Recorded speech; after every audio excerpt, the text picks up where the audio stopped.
Lo merasa aman karena punya tabungan ratusan juta? Pikirkan lagi, saat hiperinflasi benar-benar meledak di 2026. Uang kertas lo kehilangan nilainya lebih cepat daripada waktu yang lo butuhkan untuk mengantre di kasir. Kita sedang menuju era di mana aset biologis jauh lebih berharga daripada aset digital.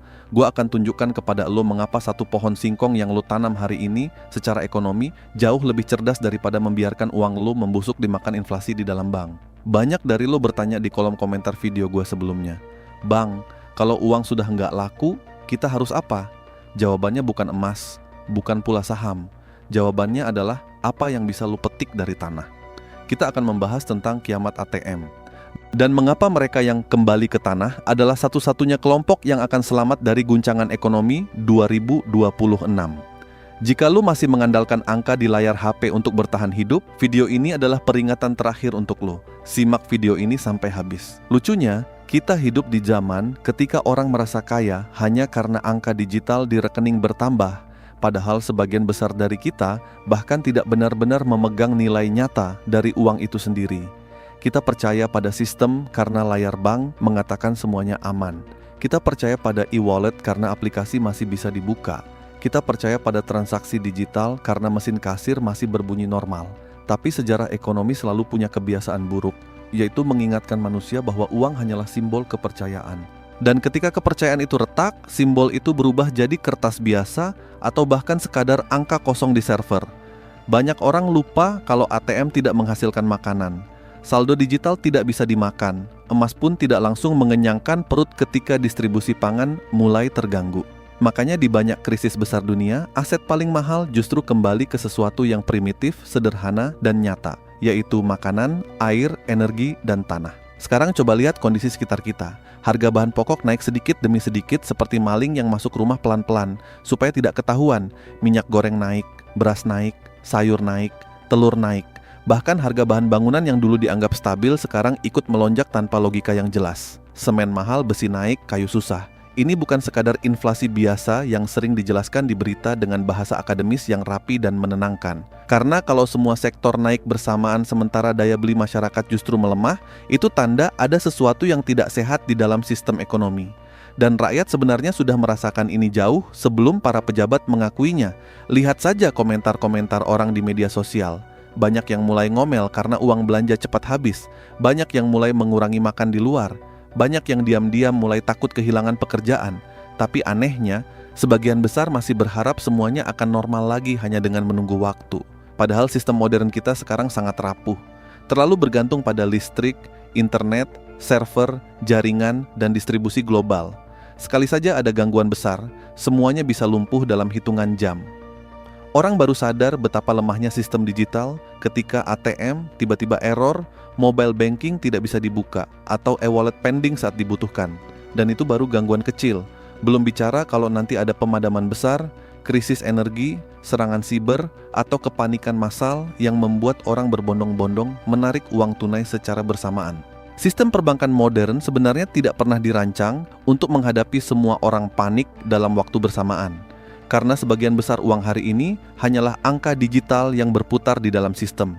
Bukan uang fisik yang benar-benar tersedia utuh di brankas. Makanya setiap krisis ekonomi besar selalu diikuti antrean panjang di ATM, rak minimarket kosong, dan kepanikan kolektif yang sebelumnya dianggap mustahil terjadi. Yang lebih menyeramkan, hiperinflasi bukan datang seperti ledakan besar yang langsung menghancurkan semuanya dalam sehari. Dia datang seperti penyakit yang awalnya dianggap flu biasa. Pelan, tapi pasti. Awalnya orang cuma bilang harga lagi naik sedikit, lalu naik lagi. Lalu gaji mulai terasa tidak cukup. Lalu orang mulai beli barang bukan karena butuh sekarang, tapi takut besok lebih mahal. Nah, di titik itu psikologi massa berubah. Orang kehilangan kepercayaan pada nilai uang. Dan ketika masyarakat mulai lebih percaya barang daripada mata uang, hiperinflasi mulai menemukan bentuk aslinya. Sejarah Zimbabwe, Venezuela, Argentina, bahkan beberapa negara lain sudah memperlihatkan pola yang sama. Orang membawa uang seplastik penuh hanya untuk membeli kebutuhan sederhana. Tabungan bertahun-tahun habis nilainya dalam waktu singkat. Dan yang bertahan bukan yang paling kaya di atas kertas, tapi yang punya akses langsung terhadap kebutuhan dasar. Makanya gue cukup skeptis ketika banyak motivator finansial terus menjual mimpi tentang investasi digital tanpa pernah bicara soal ketahanan hidup dasar. Semua orang sibuk diajarkan cara memperbesar uang, tapi sedikit sekali yang diajarkan cara bertahan ketika uang kehilangan maknanya. Kita didorong mengejar aset virtual, tapi lupa bagaimana cara menanam makanan sendiri. Kita terlalu percaya pada sistem yang bahkan tidak kita kendalikan. Ironisnya, generasi kakek nenek kita dulu justru lebih siap menghadapi krisis dibanding generasi modern sekarang. Mereka punya kebun kecil, mereka simpan benih, mereka paham musim, mereka tahu cara bertahan tanpa aplikasi dan tanpa internet. Sementara hari ini banyak orang panik hanya karena sinyal hilang beberapa jam. Di titik inilah singkong jadi menarik untuk dibahas. Karena di tengah dunia yang makin rumit, kadang solusi paling kuat justru datang dari sesuatu yang sederhana. Singkong bukan tanaman mewah, dia tidak keren untuk dipamerkan di Instagram. Dia tidak bikin orang terlihat elit, tapi justru itu kekuatannya. Singkong adalah simbol ketahanan. Banyak orang menganggap singkong makanan kampung, makanan orang susah, padahal justru di masa krisis makanan seperti inilah yang paling berharga. Karena nilai sejati makanan bukan gengsi, tapi kemampuan membuat manusia tetap hidup. Singkong punya satu kelebihan yang sering diremehkan, yaitu fleksibilitas. Dia bisa bertahan di tanah cukup lama tanpa harus langsung dipanen. Artinya, tanah lo bisa jadi semacam tabungan hidup. Bukan tabungan digital yang nilainya dipotong inflasi setiap bulan, tapi tabungan biologis yang terus tumbuh seiring waktu. Dan ketika situasi memburuk, lo tinggal cabut dari tanah dan langsung punya sumber karbohidrat. Itu sebabnya di banyak daerah miskin atau daerah konflik, tanaman seperti singkong sering jadi penyelamat utama masyarakat. Yang lebih menarik lagi, singkong bukan cuma soal umbi. Daunnya bisa dimakan, punya kandungan nutrisi yang cukup baik, bahkan jadi sumber protein nabati sederhana untuk masyarakat desa sejak dulu. Jadi satu pohon memberikan dua fungsi sekaligus. Umbinya mengenyangkan, daunnya bisa jadi lauk. Ini yang sering tidak dipahami orang kota yang terlalu lama hidup dalam sistem serba instan.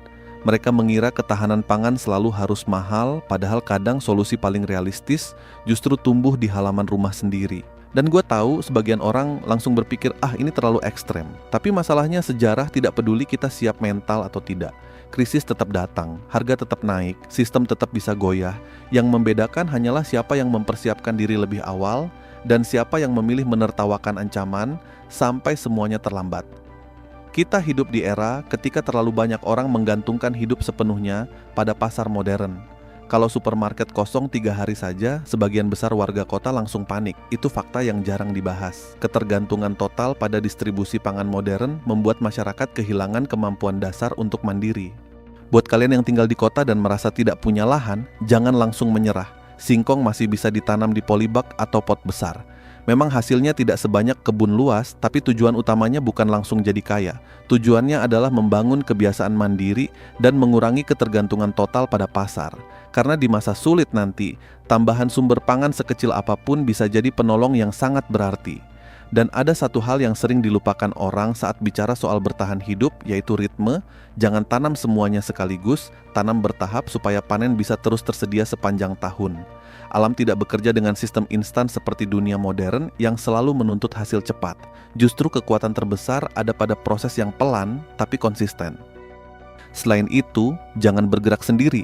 Saat krisis datang, komunitas akan jauh lebih berharga daripada gengsi. Orang akan lebih menghargai tetangga yang punya pangan daripada orang yang cuma punya gaya hidup mewah. Sistem barter bisa muncul lagi secara alami. Ada yang punya singkong, ada yang punya sayur, ada yang punya telur, lalu saling tukar kebutuhan. Kedengarannya sederhana, tapi sejarah menunjukkan seperti itulah masyarakat bertahan ketika sistem mulai goyah. Karena kalau kita jujur, dunia memang sedang bergerak ke arah yang makin tidak pasti.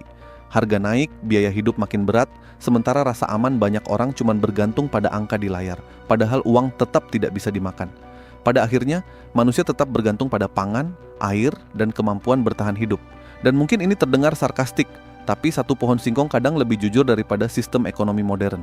Dia tidak menjual mimpi cepat kaya, tapi dia tumbuh perlahan dan memberi hasil nyata. Saldo ATM bisa kehilangan nilai dalam semalam saat sistem terguncang. Tapi pohon yang kalian tanam hari ini akan terus tumbuh tanpa peduli situasi ekonomi di televisi. Jadi jangan tunggu keadaan makin sulit baru mulai belajar mandiri. Mulai saja dari hal kecil, 1 batang singkong, 1 pot cabai, atau 1 sudut halaman rumah. Karena di masa depan yang tidak pasti, hal sederhana seperti itu bisa jauh lebih berharga daripada yang kita bayangkan hari ini. Kalau kalian suka narasi seperti ini, jangan lupa bantu dukung channel ini dengan like, share, dan subscribe supaya kita bisa terus ngobrol kritis, realistis, dan tetap waras menghadapi dunia yang berubah terlalu cepat.